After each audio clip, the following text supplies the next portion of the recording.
जिल्हा परिषद माध्यमिक विभागातील शिक्षणाधिकाऱ्यांना धमकी देत सरकारी कामात अडथळा निर्माण केल्याप्रकरणी एका महिला सहशिक्षिकेविरोधात सदर बाजार पोलीस ठाण्यात गुन्हा दाखल करण्यात आला आहे। या घटनेमुळे शिक्षण विभागात एकच खळबळ उडाली आहे। याबाबत सचिन नागनाथ जगताप वय 52 शिक्षणाधिकारी माध्यमिक विभाग जिल्हा परिषद सोलापूर यांनी फिर्याद दिली आहे। त्यानुसार शीतल बाबूशा काळे सहशिक्षिका न्यू इंग्लिश स्कूल वेळापूर तालुका माळशिरस यांच्या विरोधात भारतीय न्याय संहिता कलम 132 व 351(2) अन्वये गुन्हा दाखल करण्यात आला आहे। पोलिसांनी दिलेल्या माहितीनुसार 11 मे 2026 रोजी दुपारी जिल्हा परिषद माध्यमिक विभागाच्या कार्यालयात ही घटना घडली। संबंधित शिक्षिकेच्या वेतन बिलासंदर्भात चर्चा सुरू असताना आरोपी शिक्षिकेने संतप्त होत शिक्षणाधिकाऱ्यांना दमदाटी केल्याचा आरोप आहे। तुम्ही माझे वेतन बिलाचे काम जाणीवपूर्वक करत नाही असे म्हणत त्यांनी अधिकाऱ्यांना बाहेर येण्याचे आवाहन केले। तसेच तुमच्यावर खोटी विनयभंगाची आणि अॅट्रॉसिटीची केस दाखल करते अशी धमकी दिल्याचे फिर्यादीत नमूद करण्यात आले आहे। यावेळी आरोपीने फिर्यादीचा मोबाईल हिसकावून घेत फेकण्याचा प्रयत्न केला, शासकीय कामकाजात अडथळा निर्माण केल्याचा आरोप करण्यात आला आहे। घटनेनंतर सदर बाजार पोलीस ठाण्यात तक्रार दाखल करण्यात आली असून पुढील तपास पोलीस हवालदार साबळे करत आहेत।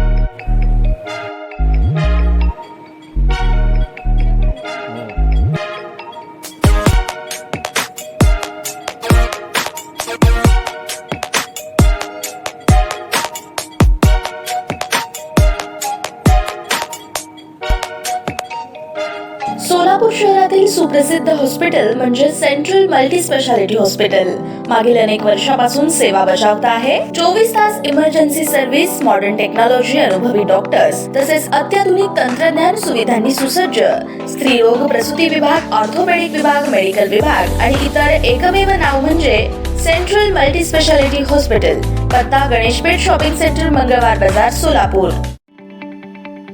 ताज्या बातम्या पाहण्यासाठी प्राईम महाराष्ट्र न्यूज चॅनलला सबस्क्राईब करा।